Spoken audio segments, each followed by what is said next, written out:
Good evening, everyone. Thanks for joining the webinar this evening.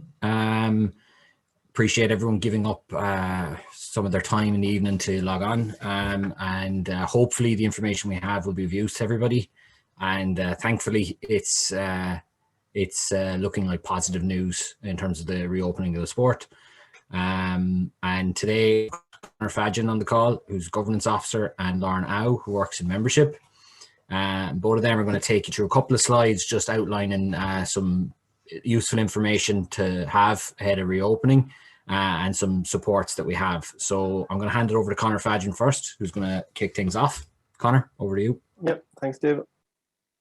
Let me just get the slide sharing here now. Okay. So just to start off, just a kind of run through of what the current restrictions mean. And obviously, look, we had hoped to have gotten this run out before May the 24th, but obviously it was a bit of a tight deadline. And we wanted to give people obviously the opportunity to come on board and sign up for the webinar this evening. The current restrictions mean that indoor group exercise and training can resume, and I suppose for us within an indoor sport, it's very welcome news. The numbers are limited to suit the venue, so obviously there's quite a bit of discrepancy here within the guidelines that have been issued, and also it's making sure where social distancing is taken as, I suppose, is the key metric really for identifying what the numbers are that's limited really to your venue. In terms of the risk assessment to maximum capacity, it's again tailoring it to physical distancing and just again ensuring that all contact details must be taken and retained.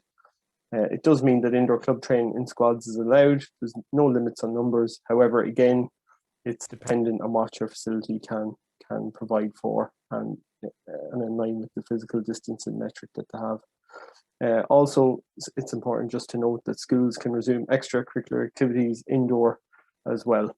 And there has been the indicative date given of the 31st of May for a return to competitive indoor sport, again subject to further risk assessments and mitigations.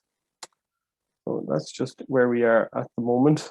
What I'm going to do next is just run through the guidelines and protocols that are in place at the moment. And we'll look at them both in terms of the club, the player, and coaches as well.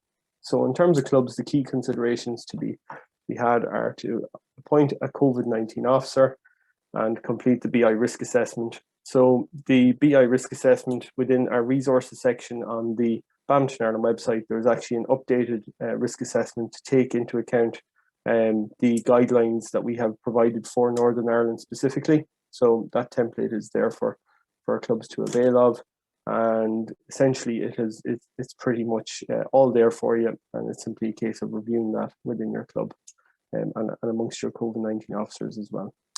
In terms of making sure that you've contacted your venue and you have the appropriate permissions to return to play within that, and ensuring compliance with the protocols before reopening. I suppose the key point in all of this is not to feel as if there's a lot of work to be done here. Most clubs had previously sought to come back, and Badminton Ireland will provide support as much as we can to assist clubs to get back return to action. In terms of club night scheduling and records, Lauren will look at the Blockworks app later on in the presentation. That is, it's a guide and assistance there to help clubs get the sport back up and running. In terms of cleaning and sanitizing, making sure that you have those appropriate measures in place. And I suppose the key point with the current guidelines is that normal play can resume, singles and doubles. And the option that we've looked at is in terms of pods of 8. Okay, so we will cover this a bit later on as well, just to give you some graphical representation, I suppose, of how it might work in some of the different settings that you might be within. Also, just to note as well that based off previous guidelines, we didn't have it in, but face coverings and masks are to be worn when not playing. So the only people that that are, I suppose, exempt from wearing masks are those that are playing on court. And we've allowed also for one parent per juvenile, given whatever physical distancing is allowed in your venue. Okay. And again, responsible for enforcing guidelines with members In terms of coaches, must be a BI licensed coach. Develop and prepare a risk assessment prior to coaching. So again, we have a coach's risk assessment template available on the Badminton Ireland website as well. Able to download in Word document, so there's no issues in terms of adopting it or adapting it as needs be. And again, requesting permission from the club or venue. A lot of these pretty much go without saying, I suppose. In terms of liaison with the club, venue on cleaning and setup protocols. So in terms of the cleaning and setup, it's making sure that you have your hand sanitizers in place, but also then making sure that there's that cleanup process is covered after play has finished as well. And really exempting players from the system where possible. It should be the responsibility of the coach really to make sure that they're cleaned up after themselves. And again, online payments where possible. Okay, just to avoid the transfer of money between people. Again, just another key change, I suppose, since the last time we had such a webinar, is that the coach operates outside of the pod so long as the guidelines are adhered to. So they can coach across pods. Again, just making sure that physical distancing is maintained whilst they're coaching. So again, enforcing physical distancing and face coverings while coaching as well is another different point that we would have had to previously, that coaches must be wearing face masks indoors. Excuse me. It's just making sure, I suppose, that whilst we have made great progress in terms of vaccines and everything else, that we're just making sure that we're maintaining, I suppose, common sense grounds really in terms of how we operate. Maintain attendance records and limit coaching equipment. So coaches should be keeping a record of the various groups that they're coaching, just for contact tracing purposes if required. For players, just some of the key considerations, obviously before playing, that they check with their GP if they're in a high-risk category, provide contact details to the club, and stay at home if they're in a high-risk health category as advised by their GP, displaying COVID symptoms, if they've been abroad in the last 14 days, or if they've been in contact with someone who has COVID in the last 14 days as well. Again, it's important to just pre-arrange your court slot with the club, and look, I suppose the club will most likely be pushing that as well, but it's important that players are made aware of what their requirements are as well in terms of complying with these guidelines. And it's important also just to promote the travel alone to venue where possible.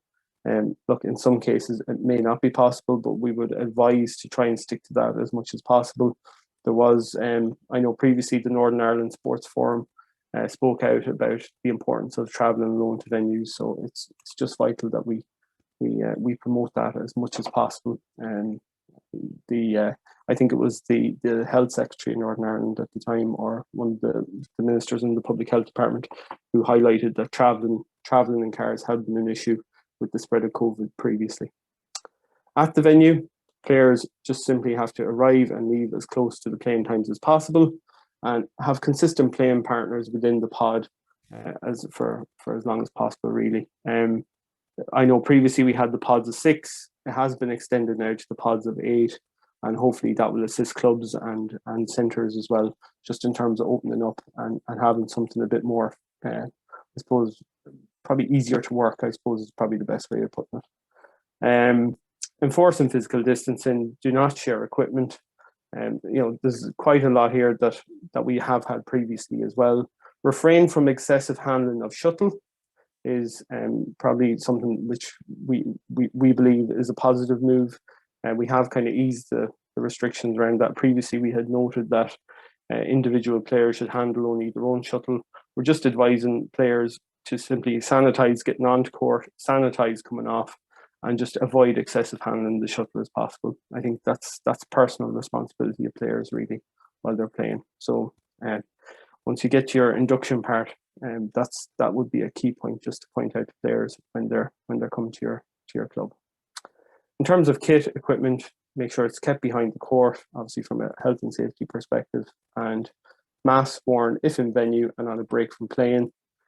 Gentle reminders to others if there is breaches of the guidelines. So it's not a case that we're lambasting people for simply forgetting But we do have to keep an eye in terms of making sure that people are being compliant, and just contact their GP if they are feeling unwell post-session.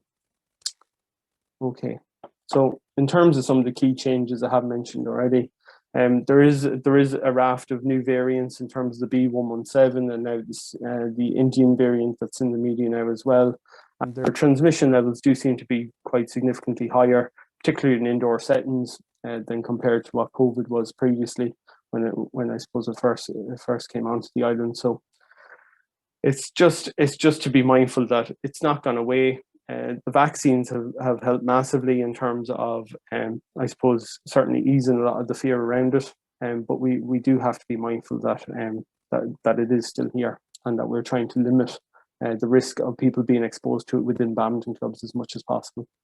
In terms of ventilation, again, I suppose a key emphasis we will put is that in those time gaps that there is between sessions on court, that you give the centre some opportunity for ventilation. It's been noted that particularly even in schools now, with windows being kept open during school hours, that it has assisted that way, and keeping the air circulation moving as much as possible within indoor facilities. In terms of the shuttles, as I mentioned before, we have eased the kind of protocols that we had around that from previous guidelines. And in terms of the vaccines, obviously, there's a number of people that have either received their full vaccination or have received their first dose of the vaccination. We have had a few queries from fully vaccinated people asking if they can return to full court. There's no issues, but again, they have to be compliant with the guidelines. Okay, it's not a case of kind of acting out of kilter with everyone else. They can still transmit COVID as much as we know, so we just have to be mindful of that as well. Okay, so operating the pods of 8, sticking to that, and making sure that they're part of the induction process as well. Okay, we have updated resources as well, just on the Badminton Ireland website, and again, it's all very relevant to the guidelines that we have at present. Okay. Again, the COVID-19 officer, it's just there. Basically, the role ultimately is to make sure that club activity is running in line with the guidelines. We have a role description available on the resources section as well. There's no qualifications necessary. We have made training available through our e-learning platform, and there's no limit on the amount of officers that a club can use. A club can have any number of officers. It's just important that they're available throughout the session and that they primarily understand the guidelines. There is a number of additional resources available as well. So Sport Ireland have released a Return to Sport e-learning course. There isn't a Sport Northern Ireland e-learning course from what I've seen. But we would advise, if any COVID-19 officers wish to undergo any training, certainly to do our own e-learning course, which they can sign up for on the Badminton Ireland website through the e-learning section under governance, and they can also sign up for it under the resources section as well. There's a number of places they can sign up for that, or indeed just get in touch with me. And we do have the online response form as well, which I'll touch on later on too. Okay. So also then the risk assessment document is available there as well. And if anyone has any issues with that at all in terms of either reviewing it or looking at the current guidelines and saying, oh, there's a couple of items here which we're just not sure on, please feel free to get in touch with me and I can talk you through it.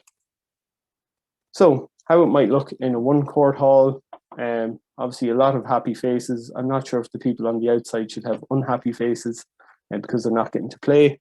Or because they've got their face masks on, but it's essential really that those people on the outside have face masks on. Same for the parents, and essentially the 4 players on court are the players that don't have to wear the face mask. Once they swap over, with the 2 players, obviously they put on their face masks and they can swap around as they please. Okay, but again, it's keeping physical distance as much as possible, and within a one court hall, maybe not not too difficult to do. You're most likely dealing with very small numbers. In a 3-court hall, may get a bit more extensive. And again, it will be dependent on what your court can handle or what your centre can handle. Courts might be a bit tighter to each other. This isn't a one-size-fits-all. It was just simply an overview of how it might work. I think after counting up that, there was 32 people on the 3 courts, which may be a bit excessive, okay? So again, it's just dependent on how big the centre is and fitting things to scale. But I believe it's quite workable, and you can see there'd be quite a hive of activity if all those people were attending for badminton on a given night.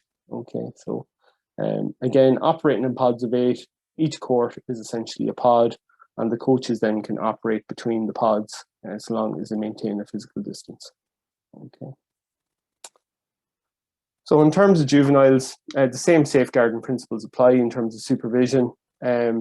Access and eye and safeguarding training is still available, similar to vetting as well. Any of those processes are detailed on our website as well. Just you can contact Emma Nesbitt in Ulster Badminton in terms of access and eye, and you can contact myself then in terms of the Garda vetting if required. In terms of safeguarding training, Sport and I have delivered a number of safeguarding children and young people workshops online, and they have an email, workshops@sportandi.net, where you can sign up to any of their safeguarding trainings online. And also we have delivered, Badminton Ireland have delivered a number of safeguarding trainings as well online through Zoom. So there's no issues there. So the same requirements are expected on a return to play. In terms of supervision, I suppose with the entry and exit, if your exit is leading out onto a busy car park or onto a busy road, it's just to be mindful of supervision, people exiting the building, and making sure that it's done so safely, and that the children are obviously going back into the care of their parents or guardians. In terms of induction, I suppose juveniles at this stage have been well versed in COVID in terms of their schools. So again, it's just reminding them that that the same rules essentially apply within the badminton setting as well. And obviously, look, in terms of parents and communication, making sure that they understand what the entry procedures are, the exit procedures are, the actual guidelines that you have, that's all communicated with parents. And again, just simply making sure the contact details are correct, as we've covered previously. In terms of the practical actions, I suppose the first steps to coming back to return to play will be contacting your venue provider, and making sure that your venue is set up for a return to play. Identifying your key risks, I suppose, within the risk assessment, or reviewing what was previously your COVID-19 risk assessment and looking at what actions need to be taken there and where maybe responsibility needs to be assigned. In terms of the disclaimer form or the Blockworks app, again, it's just simply making sure that everyone's aware of what the process is for coming back to play within the club. And Lauren will take you through the Blockworks app here again shortly. The online response form for clubs, it's our way of identifying who the COVID-19 officers are within clubs, and also it's essentially your checklist for making sure that you have your guidelines set up within a club for a return. So the online response form is available on the Badminton Ireland website, and we'd appreciate it if clubs would inform us of their COVID-19 officers through that form, and we can then assign them to the COVID-19 officer training directly. Okay. In terms of communication with members and protocols, again, it's just getting the message out there, ensuring that you have the guidelines available within your venue as well, and inducting players to the to those guidelines, and making sure that everything's going to be working fine within your club. In terms of data protection, obviously, look, maintaining an attendance log for contact tracing purposes, and making sure, I suppose, that the contact details are correct, confidentiality, storage and access under the Blockworks app, which we would advocate that clubs would try and utilise as best they can, and make sure that all those are maintained and kept, and it's all very much compliant with GDPR. In terms of paper forms, again, it's just making sure that if you are going down that route of going with paper, then obviously you're keeping information confidential, that you're limiting the access to that information, and that the storage that you have for those paper forms is appropriate. Okay. So that is pretty much it from me, and I'll hand over to Lauren. Thanks, Connor. So as Connor said, I'm going to talk you through the BlockRock's Act. So Badminton Ireland has developed an app called BlockRock for contact tracing purposes. If your club has already have something similar for the same purpose, then it's fine as well. This is free for all registered club. It is not an actual app that you can download from the App Store or the Play Store, but you can make the web page as an app icon on the home page of your phone. The step for that is in the menu where you can find on the Badminton Ireland website. When you go to the website, under the blue bar, the membership section, you see a tab called BlockRock Contact Tracing. And then in there, you'll be able to find the link for the page and some of the resources. Let's see. Okay. So for the app itself, there are two sets of login details. The club secretary will have an admin one, and the rest of the members will be using a different one. So all members will be using the same one instead of individual ones with the names on it. Like if I'm the secretary of ABC Club, then I'll have a login like ABC admin, and the members will have one like ABC BC, something like that. If your club has done the club call with us before, the club secretary should already receive the login details for your club. But if you haven't, you can email me after this webinar and I will send it on to you. So there are a few things that an admin user can do, which are updating the members list, setting up training sessions, registering players to the sessions, and if there's any need to get a report of the attendance record, you can filter the data and generate a report. In terms of the members list, all the data is already set up for your club. All the names of the members should be there if they were a member for the 2019-2020 season. And you can always do a quick check, and if there's anyone missing, you can just add them in. As I said, all the steps for all the functions are already in the user menu, where you can find on the same page on the Badminton Ireland website. And there are also some demonstration videos on the page as well. So a few things to make sure that is that the club secretary should set up the sessions, and the players must log in and put the names down before they arrive at the hall. There are some COVID related questions when registering to the sessions. So club admin should go through the list and the answers and see if anyone should not come down to this hall before the session starts. We have also created a poster template on the left here, you can see, where clubs can just put the club name, login, username, and password so you can circulate it to your club members. So as I said, all the resources and demonstration videos are already up on the website. If you need any help or if you need the login details for your club, you can email me after this webinar. And that's it for me. Thanks, Lauren, and thanks, Connor. So that concludes the presentation, and I hope people found it of value.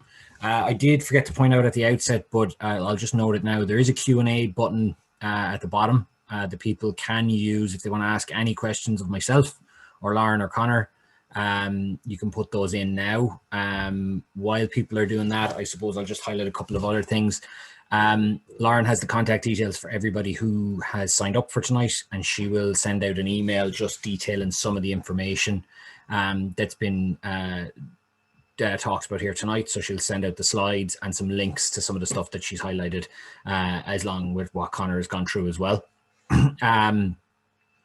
We are very happy with the progress that's been made in terms of reopening of the sport. We hope it's not like last year and that it's rescinded. We hope that it's here to stay. Will require as much adherence to the guidelines as possible in these early stages, but we're quite confident that as things go forward, we should be able to get our sport back up and running in full with full indoor competitions, etc., by the start of the season.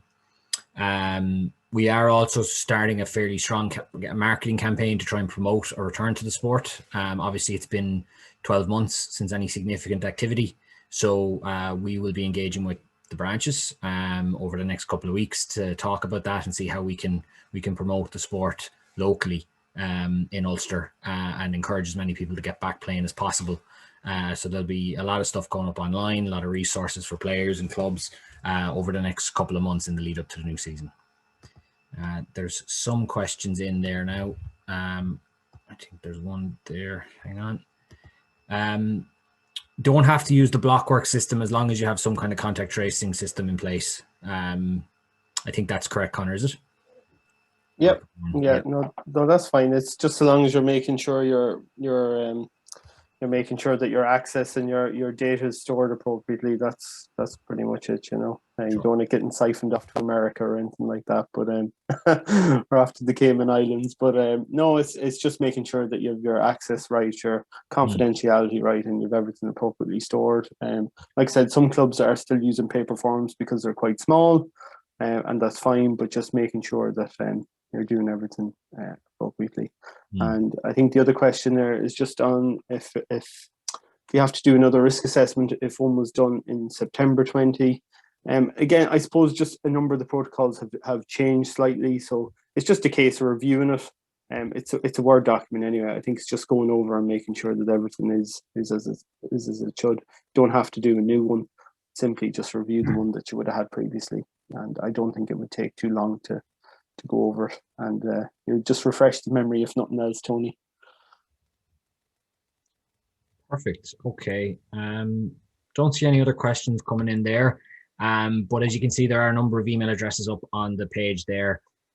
If you've any other questions, if any clubs want to clarify anything that's been said here tonight, or just in general around the reopening of the sport, you can contact the office at any time. Everyone is still working. And they're still available. And we will share this video online afterwards, so people can watch back if there's anything that they missed. But I'll just double check. No, there's no other questions coming in there now. So with that, I suppose we'll close the webinar. Thanks everyone for attending this evening. When there's any significant changes down the line, we'll probably run another one of these in the lead up to the start of the season. But for now, thanks everyone for attending, and we'll leave it there. Thanks, guys.